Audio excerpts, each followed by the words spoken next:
think that there's a lot more dangerous substances commonly found in most people's medicine cabinets than the most potent cannabis that can be found in any of the states that have legalized it for medical purposes.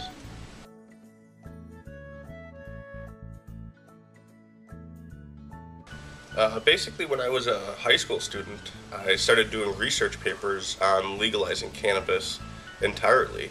And in that process, I learned about the medical benefits of cannabis, what states had passed laws at that time, what was really stopping the federal government from allowing these states to pursue these medical programs on their own.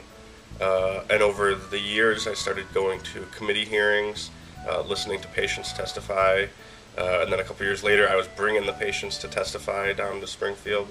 And ever since then, we've been working to pass a working medical cannabis law in Illinois, because there's actually one already on the books. It's just never been implemented. It is something that I pursue full-time. It's not a job in the sense that I get a paycheck or take any money home from it, but it is something that I do day in and day out as a volunteer. At times I was able to get a little bit of money from grant funding to pursue this full-time and get a wage from it, but now it's something that I do just as a volunteer activist. Very difficultly. It's tough. Sometimes you're kind of going to people and fundraising, and they know what your situation is, and they're willing to help me out because they know that there's just not a lot of people pursuing this with the same vigor that I am, and they're willing to kind of cover some of my personal expenses so that I can pursue this full time.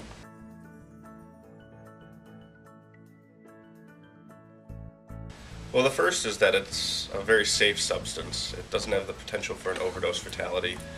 When it comes to pain treatment, that's something that is very desirable, because when people are in pain, they just want to be relieved of that pain, and we're seeing more and more abuse as well as overdose fatalities from a lot of the pain medications that are currently available.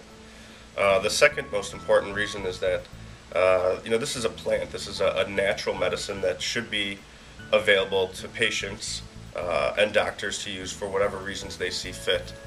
Before they made cannabis illegal, it was one of the most widely prescribed and used medicines in this country. And the third reason is that I don't think that the government should really be involved in determining what medicine is appropriate for patients and doctors.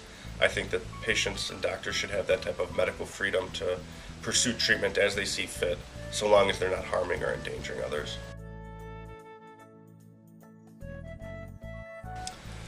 Well, it's kind of it goes by a lot of definitions. There's the old stereotype of the long-haired, smelly patchouli hippies playing an acoustic guitar on the street corner. There's also the new scientific type of definition of the doctors that are pursuing the chemical compounds found in the cannabis plant, the cannabinoids, and some of the research scholars that are looking into that.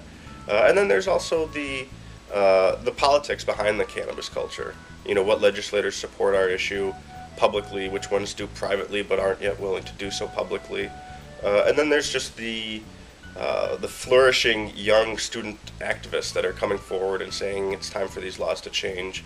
Like myself, they are learning about this political process. They're learning about prohibition when it comes to alcohol, and they're looking at the war on drugs and seeing how they're very similar to our prohibition on alcohol that is widely taught as a failure in this country.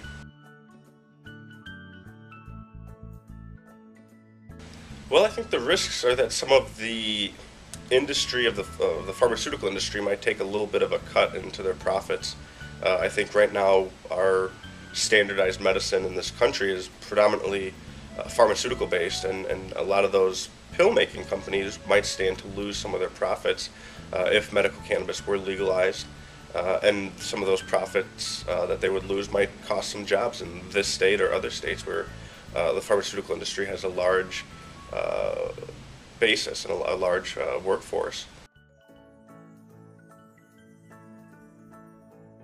I think a lot of lawmakers are fearful that this isn't going to be helpful for their re-election campaigns, but every time a lawmaker has polled their district, it has been overwhelmingly in support of medical cannabis passing. But otherwise, there's a lot of misinformation down there.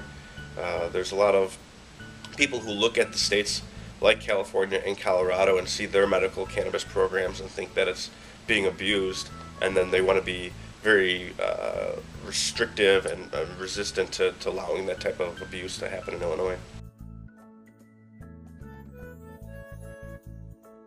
I think it could happen this year after the November elections.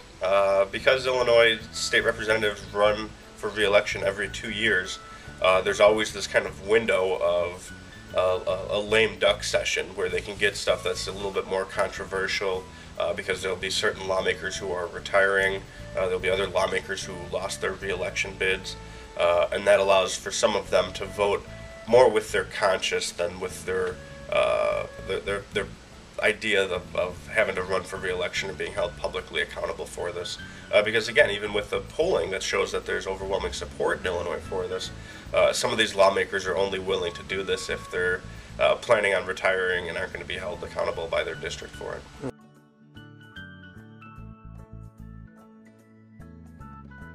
That would be that cannabis users are parasitically leeching off of the taxpayers through the welfare system. You're starting to see more states want to drug test welfare applicants and people who are looking for unemployment. Unfortunately, I don't think that there's a lot of people who can't find a job because they're busy smoking pot all day and can't get off the couch type of a thing. I think that there's another kind of stereotype that plays into that with being lazy. But if you look at some of the people who have used cannabis, who admit to using it, there's some very successful, some very motivated people on that list. So I would say that the biggest stereotype I would like to combat would be that the taxpayers are actually losing money because cannabis users aren't getting work or aren't finding jobs, when in reality I think the taxpayers are losing money because we have this prohibition that forces our law enforcement community to arrest and prosecute these people and then house them in prisons and jails, which costs the taxpayer far greater than, I would say, any welfare applicant or person who's milking the system. Well, with the current legislation that we're working on in Illinois, it is very specific conditions. People with multiple sclerosis, people with glaucoma, HIV, cancer, spinal cord injuries, those type of conditions. I think that you could widen those conditions, like a state like California or Colorado has. But at first, I think we need to show people that the sky isn't going to fall if we let severely ill people use this. And then when I think that people become a little bit more tolerant of medical cannabis in their community, then we can start looking at what conditions could we add to that list that would qualify. Because for some people, they look at all use of cannabis to some degree as medical use, whether it's to relieve stress, whether it's to overcome some trauma in their past. But I think for now, I think it's good to err on the side of prudence and pass a bill that's very restrictive and very narrow for what conditions qualify, and then allow the medical community and the doctors to expand those conditions as necessary.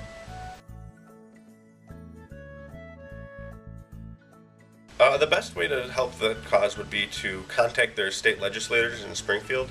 They can call 217-782-2000, and that'll connect them to the Capital State Directory, and they can be connected to their state representative and their state senator, and urging them to vote yes on the medical cannabis legislation, House Bill 30, would be the best way that citizens in Illinois and Chicago can get involved in directly influencing the legislation.